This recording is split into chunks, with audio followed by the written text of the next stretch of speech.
Now, the Roma Wine Company of Fresno, California presents...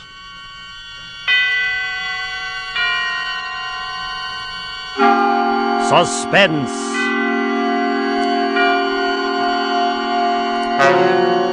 Tonight, Roma Wines bring you a suspenseful play by Dashiell Hammett called Two Sharp Knives, and starring John Payne and Frank McHugh. Suspense is presented for your enjoyment by Roma Wines. That's R-O-M-A. Roma Wines. Those excellent California wines that can add so much pleasantness to the way you live, to your happiness in entertaining guests, to your enjoyment of everyday meals. Yes, right now a glassful would be very pleasant, as Roma Wines bring you a remarkable tale of suspense. And with the drama called Two Sharp Knives, and with the performances of Mr. John Payne as Scott Henderson and Mr. Frank McHugh as Wally Shane, Roma Wines hope indeed to keep you in suspense. Shortly after 2 a.m., a poker game was breaking up at Ben Camsley's, the doctor coroner of Deerwood City.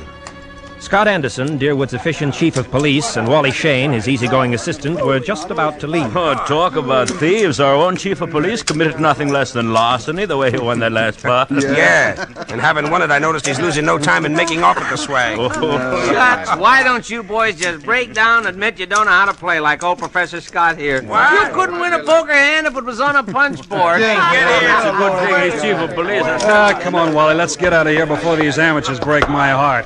Okay, Scott, anything you say. Where are we heading for, Chief? Just across the street, Wally. Railroad station. Oh, shucks. Aren't you afraid of the excitement? Don't you think that watching the 211 come in is apt to be too much for your blood pressure? Well, if it is, Wally, you can always carry on. You've been a fair imitation of an assistant to me for some time now. Yeah? Yeah. If anything happens to me, you'd be chief. Don't worry, it won't be any harder for you to fool the public as chief. Hi, Elmer. Hi. Oh, howdy, Scotty. Well, hello, Wally boy. Hi, Elmer. Say, it's kind of late for you bigs to be around, isn't it? Oh, I don't know. We sort of figured we'd put the town to bed tonight. How's the 211? On time? Right on the nose, Wally, right on the nose. She ought to be blowing for the bend in just about, 3 seconds now. By golly, she fooled me. She's early. That's her now. Why, you expecting anyone on us, Scotty? No, Elmer, I'm not expecting anyone. Wally and I just thought we'd mosey over and watch her come in, that's all. You know, Elmer, you can never tell who might get off, though. Jesse James or Jack the Ripper, or even your Aunt Gussie. Yeah, I guess you're right, Wally. Well, here she be. Pardon me, gents, but I gotta be rolling the wagon out to the bagel store. Good. Hey, Elmer. How's it going? Oh, I can't complain, Cap. Well, maybe you can, Elmer, but I sure can. You hold us up with that freight there. How much more? No. This is the last piece now. Oh. Well, there you are, Cap. It's all done. Okay, see you tomorrow, Elmer. Oh.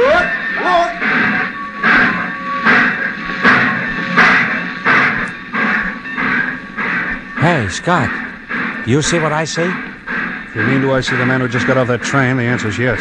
Well, he's a ringer for the guy we got that circular about. That is the guy. Well, then, what do we do now? We take him, Wally. Let's go. Whatever you say, Scott. Here he comes, over toward the taxi stand. Driver, I want to go to the Deerwood Hotel. Oh, never mind. I see the hotel sign just a few blocks down the street. Sorry. I'll walk.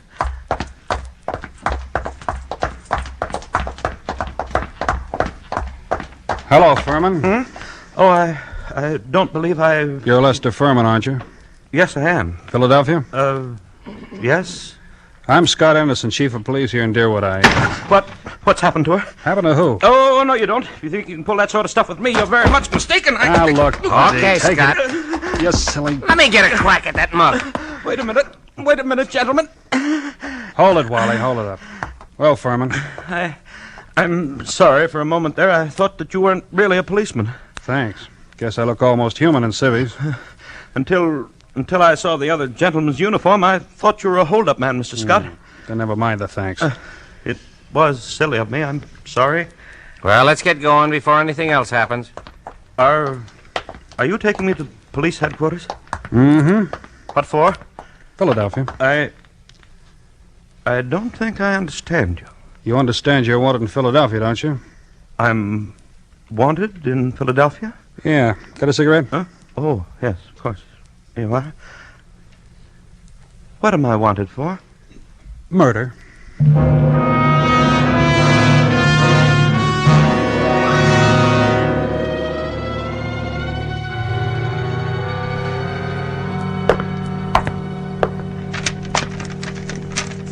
Here we are. Here's the circular on Lester Furman. It was sent out by the Trans-American Detective Agency in Philadelphia. $1,500 reward for the arrest and conviction of Lester Furman, alias Lloyd Fields, alias J.D. Carpenter, for the murder of Paul Frank Dunlap in Philadelphia on December the 8th, 1942. Oh, no. Take a look at it. Well? It's a lie. You're Furman, aren't you? Yes. The photograph reproduced in the circular is a picture of you, isn't it? Yes, it is, but I can't understand. Here. You better sit down. Well, what we got here? We got Lester Furman. Oh, that Philadelphia. You lucky stiffs. Now you and Wally spent $1.50 reward, though. Gee, I've never seen nothing like it. If it ain't vacations in New York at the city's expense, it's reward, Moolah. George, someday, if you don't remember you're the jailer around here and not the DA, you're going to be wearing your teeth on the outside of your lip, and I'll be the guy who arranged it that way. You understand? Oh, just 'cause you caught a guy who's hot in Philadelphia. It's a lie. I never killed anybody. I won't be framed. Oh, shucks. Take it easy, Furman. Save it for the Philadelphia police. We're just holding you for them. If anything wrong, it's there, not here. But it's not the police. It's the Trans-American Detective... Mr. Anderson, I suppose you're sure there's nothing I can do. There's nothing anyone can do till morning. All right, George, you take Furman now and lock him up. Come along, darling. We ain't had nobody in our little hoosecar for 3 days running. You'll have it all to yourself, just like a suite at the Ritz. Well, good night, and thank you. Make him as comfortable as you can, George. If he wants anything sent in, okay. He's valuable, huh?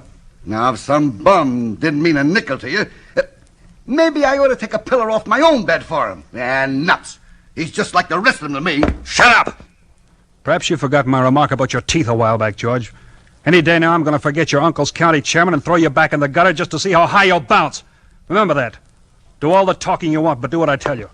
Oh, shucks, Scott. George don't mean nothing. He's just money mad. Okay, I'm going home now. If it's anything urgent, I can be reached there. But I don't want to be disturbed unless it's urgent.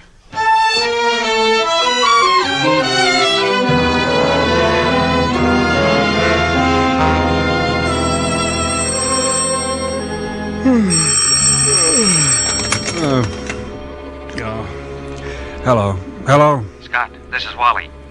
Yeah, Wally? Oh, what time is it? It's 5 after 6 in the morning, and you'd better come right down, Scott.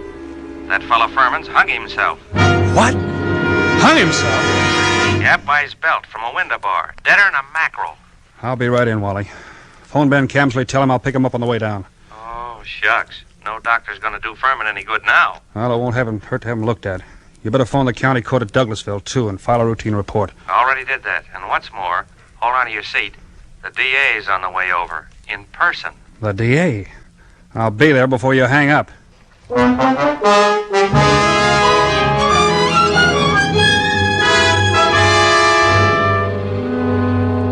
For Suspense, Roma Wines are bringing you as stars Mr. John Payne and Mr. Frank McHugh, whom you've heard in the first act of Two Sharp Knives by Dashiell Hammett, which is Roma Wines' presentation tonight of Suspense.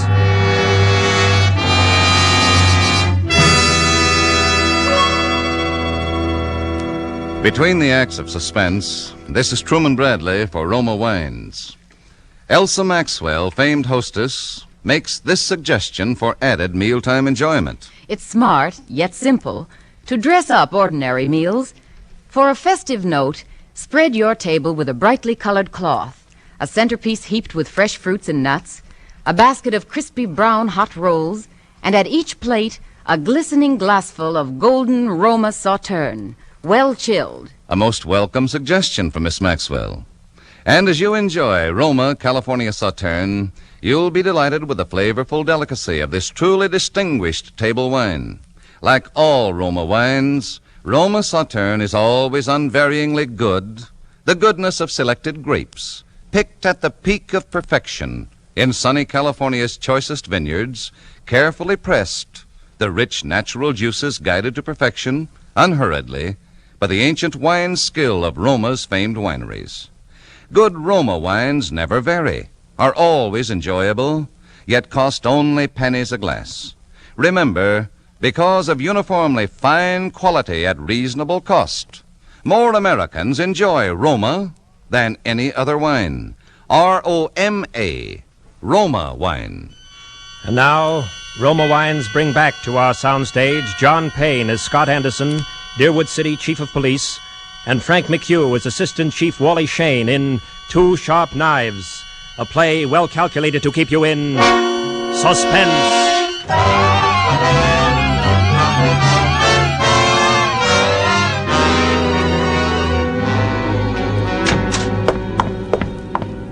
Come on in, Chief. Good old Ted Carroll, the DA's here, and he's plenty hot under the collar. Yeah, what's he burning about? Oh, he's just mad. He's run up quite a phone bill for us, too. Been calling Philadelphia every couple of minutes since he got here. What kept you so long? I couldn't get my car started. Well, let's go in. Hello, Ted. Listen, Scott, what is all this? Oh, what? This fiddly-dee, this hanky-panky. I suppose you mean Furman. Wasn't it suicide? Sure, it was suicide. I just telephoned Transamerican, dug a guy out of bed there. They phoned me just a few minutes ago and said they'd never sent out any circulars on Furman. Oh? They didn't want him for murder or anything else. All they knew about him was he used to be a client of theirs. I don't know what to say, Ted. I don't either. What on earth kept you so long, Scott? Car stall. Came as quick as I could. Well, what makes you so edgy, Ted? Oh, nothing. I guess it's just the district attorney in me. Oh, shucks. Gents, if you're not careful, you're liable to give the impression that you two don't like each other. Okay, Wally. I'll quit if he will. Tell me what's wrong, Ted. Well, that's plenty wrong, Scott. Everything's wrong. First, that Transamerican thing. They never sent out any circulars about Furman. And now get this. I talked to the Philly police just before you came in. There wasn't any Paul Frank Dunlap murder down there that they know about. They've got no unexplained murder for December 8th, 1942. What did you get out of Furman before you let him hang himself? Only, that he was innocent. Well, didn't you grill him? Didn't you find out what he was doing in town? Wally, didn't you? Oh, shucks. What for? He admitted his name was Furman. The circular description fitted him. The photograph was him. Transamerican Detective Agency supposed to be on the level. Philadelphia wanted Furman. We didn't. But Scott. Oh, sure, Ted, sure. If I'd known he was going to hang himself, but then if your aunt wore pants, she'd be your uncle. You said Furman had been a client of Transamerican. Then tell me what kind of a job they were doing for him. Well, his wife left him a couple of years ago, and he had them hunting for her for 5 or 6 months, but they never found her. They're sending a man up here tonight to look things over. Yeah, huh? Yes. And I might as well tell you, Scott, they're going to raise plenty of trouble over this. Yeah, I know that, Ted. There usually is trouble when somebody dies in a jail cell.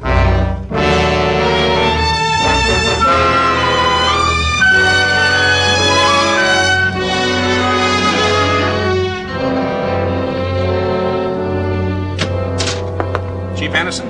Yeah, come in. They told me I'd find you here. I'm Carl Rising, Assistant Manager of Transamerican Detective Agency in Philadelphia. This is Mr. Wheelock, who was Lester Furman's personal attorney. How do you do? Glad to know you, Mr. Rising. Mr. Wheelock, this is Wally Shane, my assistant. How are you? How do you do? I know you gentlemen are already in possession of most of the details concerning Mr. Furman from the time he arrived in Deerwood until the time of his death. But perhaps you don't know that the police of most towns in our corner of the state have also received copies of this reward circular. Get it for him, will you, Wally? Here you are. Why, this circular is a forgery. Wow. You're sure it's a forgery, Mr. Rising? Oh, yes, there's no doubt about it. And it's an excellent forgery. The paper, style, and type are almost exactly like those we use at Transamerica. Almost, but not quite. Wow, what do you know? A forgery. Tell me, Mr. Wheelock, was Mr. Furman a native Philadelphian? Oh, my, yes. He was well-known, respectable, prosperous citizen of Philadelphia. Married, wasn't he? In 1934, he married a 22-year-old girl named Ethel Bryan, daughter of a Philadelphia family. And the Furmans had a child, isn't that right, Mr. Wheelock? Yes, born in 1936. But the child lived only a few months. Mrs. Furman's wife disappeared after the child's death. What year was it she disappeared? Mr. Rising should remember that. His agency worked on that matter. Yes, I remember it very well. Mrs. Furman disappeared in 1937. We never heard anything of her again, although Furman spent quite a lot of money trying to locate her. Furman never divorced her, huh? No, sir. I should say not. He was very much in love with her. And he seemed to think that the kid's dying made her a little screwy so that she didn't know what she was doing. That's right, isn't it, Mr. Wheelock? Well, that is my belief, Mr. Rising. You said Furman had money, Mr. Wheelock. How much did he have, and who gets it? I should say his estate will amount to perhaps $500,000 left in its entirety to his wife. His wife, huh? That's quite a handy sum for anyone to have, huh, Wally? Yeah. Tell me, do either of you know why Furman came to Deerwood? No. Oh, shucks. You were his attorney, Mr. Wheelock. Don't you know if he told his servants or his office employees or someone why he came here? I know of no one of whom he told, and I can't see that these questions of yours are getting us anywhere. Why do you persist in asking them? Because, Mr. Wheelock, everything shows that somebody framed Furman into the Deerwood jail. And that frame-up drove him to suicide. Nothing shows anything else. And there has to be something else. A lot else. Well, Chief, what do we do now? I'm going across the street to Fritz's undertaking parlor. Maybe I'll find something else there.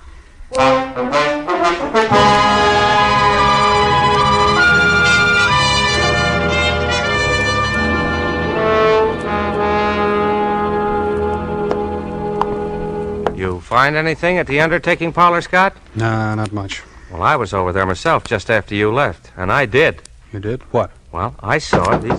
Save it, Wally. Come in. Hello.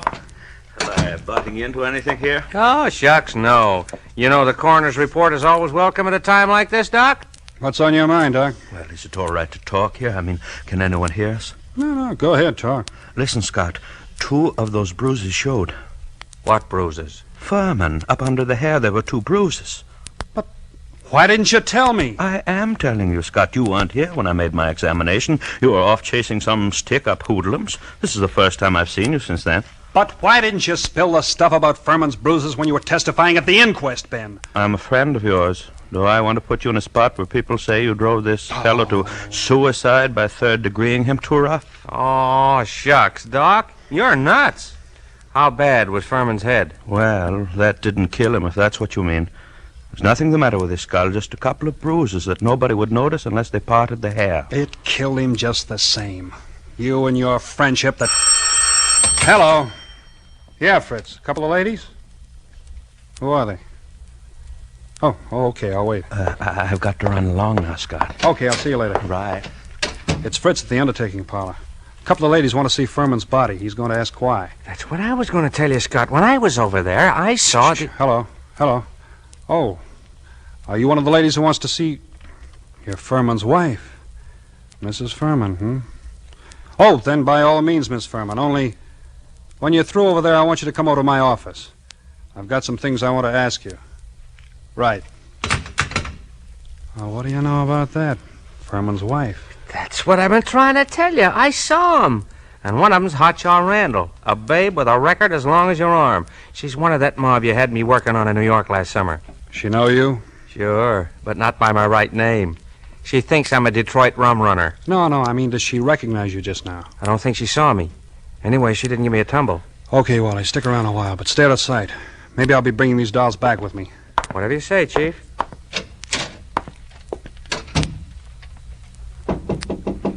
Come in. Chief Anderson? That's right. Mrs. Furman? Yes. This is my friend, Mrs. Crowder. Mrs. Crowder. Thought your name was Randall. What do you care, Chief? I'm not hurting your town any. Okay. Now, before anybody says anything, I want to tell you something. Furman didn't commit suicide. He was murdered. Murder? My husband murdered? We got alibis. We were in New York. We can prove it. You're likely to get a chance. How'd you people happen to come down here? Murdered. Who's got a better right to come down here? She was still his wife, wasn't she? She's got a right to look out for her own interest, hasn't she? Yeah, that reminds me of something. Excuse me just a second. I gotta make a phone call in the next room. Oh, murdered. Oh, take it easy now. Hey, Hamill. Yeah, Chief? I want you to have someone get hold of that lawyer, Wheelock, before he leaves town and tell him I want to see him. And is Wally around? No, he's not here. He said you told him to keep out of sight. I'll find him for you, though. Right. Tell Wally I want him to go to New York tonight. Send Mason home to get some sleep. He'll have to take over Wally's night trick. Okay. Feeling better, honey, now? Mr. Anderson, do you think I had anything to do with with his death? I don't know, Mrs. Furman. I know he was killed. I also know he left something like $500,000. Dollars? Dollars. All right, Chief. Now, don't be a clown. The kid here didn't have a thing to do with whatever you think happened. No? No. We read about Lester Furman committing suicide in yesterday morning's paper, and about there being something funny about it. And I persuaded her she ought to come down to Deerwood, and that's all. Mr. Anderson, I wouldn't have done anything to hurt Lester. I left him because I wanted to leave him, but I wouldn't have done anything to him for money or anything else. Well, if I'd wanted money from him, all I'd had to do would have been to just ask him for it. That's so. Well, he used to put ads in the paper telling me if I wanted anything to let him know, but I never did. You can ask his lawyer, Mr. Wheelock. Anybody who knew anything about it can tell you that. Yeah, that's the truth, Chief. For years I've been telling Ethel she was a chump not to tap him, but she never would. I had a hard enough time getting her to come for her share, now that he's dead and got nobody else to leave it to. I wouldn't have hurt him. Why did you leave him then? Well, after the baby died, I just... Hey, excuse me. Oh, yeah, Hamill. You gave Wally the message. Yeah, I want him to go to New York tonight. Okay, where is he, home? He is home, Okay, thanks. This circular's what got your husband in the jug, Mr. Furman. Did you ever see that picture before? No, Why, that... It can't be. It's a snapshot I have. It's an enlargement of it. Who else has one?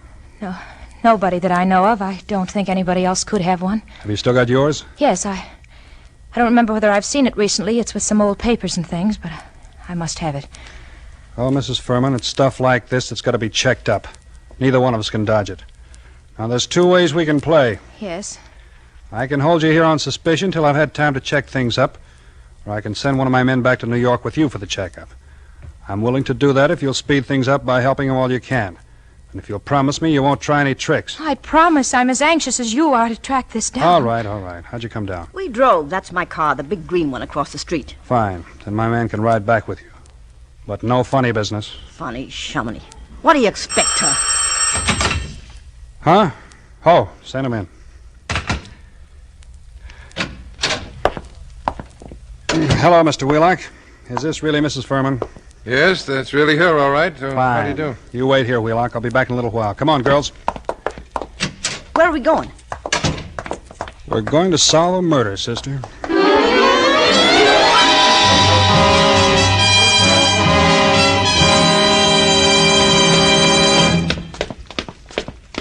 Who lives here? Wally Shane, my assistant. He's the man who's going to drive you to New York tonight. All right? Here we are. Wally? Who is it? Scott, Wally. Oh, come in. Ladies first. Harry! Hello, Ethel. You two know each other, huh? Well, shucks. We just sort of... Don't reach for that gun, Wally. I've got you covered. I guess you win, Scott. I guess I do. Why didn't you get out of town, Wally? No, it's Harry. You must have known when you saw these two women. I did. But when Hamill phoned and said you were going to send me to New York, I figured I was getting a break. You fooled me plenty on that one, Scott. Yeah. You gonna come along nice and quiet, Wally? Oh, shucks. Why not? Okay. And I'm afraid I've got to say it. Wally Shane, I arrest you for the murder of Lester Furman.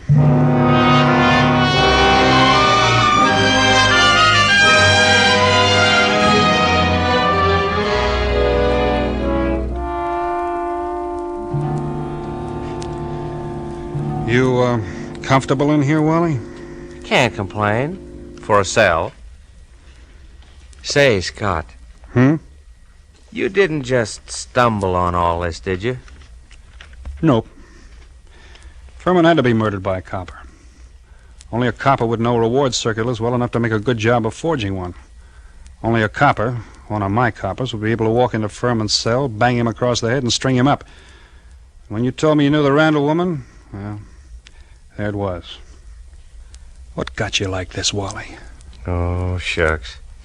What gets most saps into jams? A yen for easy dough. I'm in New York, see, Scott? Working on that Dutton job for you. Then I run into this Ethel Furman, and she goes for me like a house afire. Like her, too, so that's dandy. But one night she tells me about how much dough her husband's got, and how it would all come to her if... Well, I got to thinking. Thinking what? I think she's nuts enough about me to marry me. I still think she'd marry me if she didn't know I killed him. So anyway, I did it. I swiped that snapshot. I sent those circulars out to a lot of places, you know, not wanting to point too much to this one. And when I was ready, I phoned Furman and I told him to come to the Deerwood Hotel that night, and sometime before the next night he'd hear from his wife, Ethel.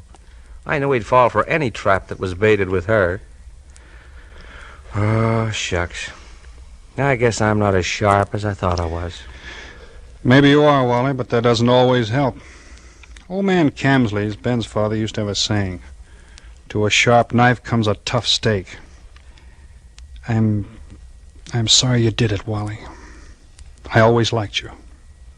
I know you did. I was counting on that too, Scott. But... oh, shucks.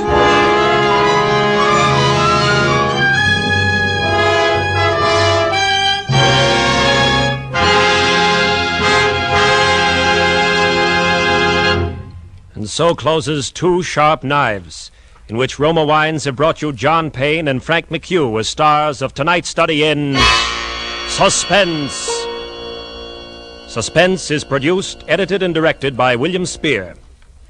Before our stars return to the microphone, let me say a word for Roma Wines, the sponsor of Suspense.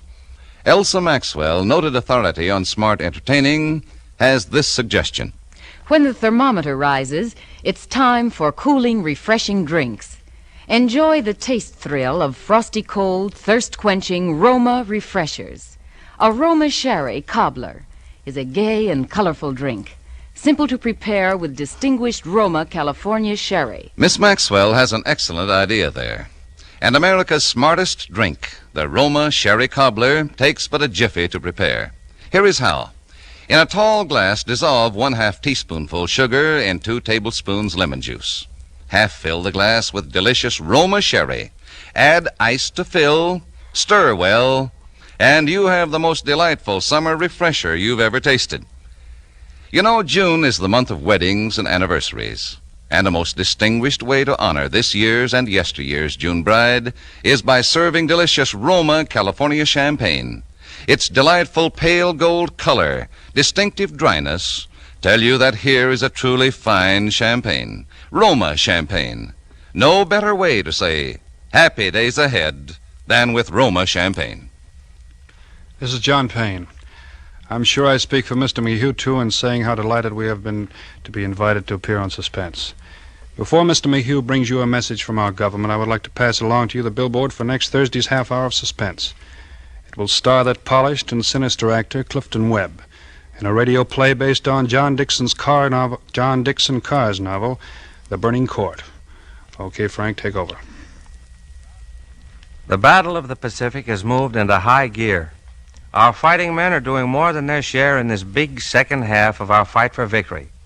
The current 7th War Loan Drive is an opportunity for you to do your share.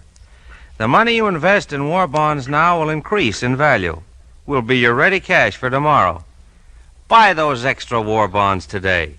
John Payne will soon be seen in the 20th Century Fox Technicolor production, The Dolly Sisters. Frank McHugh can soon be seen in State Fair from the same studio. Next Thursday, same time, Mr. Clifton Webb will be your star of Suspense. Presented by Roma Wines, R-O-M-A, made in California for enjoyment throughout the world. This is CBS, the Columbia Broadcasting System.